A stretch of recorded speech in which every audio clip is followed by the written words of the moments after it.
হ্যাঁ, আমি মনে করি ইন্টারিম গভর্নমেন্ট কি, ইন্টারিম গভর্নমেন্ট হচ্ছে একটা এই অন্তর্বর্তীকালীন গভর্নমেন্ট বা আমরা যেটাকে তত্ত্বাবধায়ক সরকারের মতোই বলি। একটা গভর্নমেন্ট না থাকলে একটা ইন্টারিম গভর্নমেন্ট দিয়ে চলে, কিন্তু আমরা গণতান্ত্রিক সরকার বলতে বুঝি যেটা ভোটের মাধ্যমে হয়ে থাকে।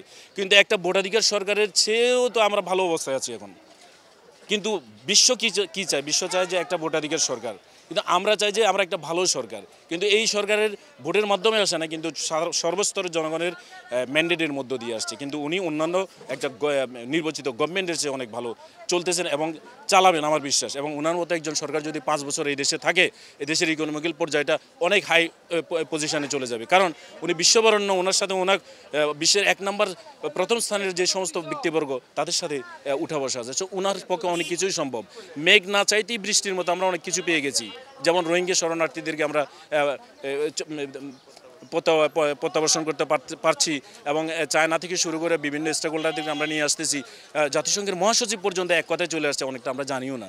সো ওনার যে ওয়েট, ওনার যে কৃতিত্ব, এটা আমাদেরকে বলতেই হবে, স্বীকার করতেই হবে। সো উনি একজন বিশ্ববরেণ্য ব্যক্তিত্ব এবং আমাদের বাংলাদেশের ইন্টারিম গভর্নমেন্টের একজন প্রধান, এটা আমাদের জন্য গর্বের বিষয়।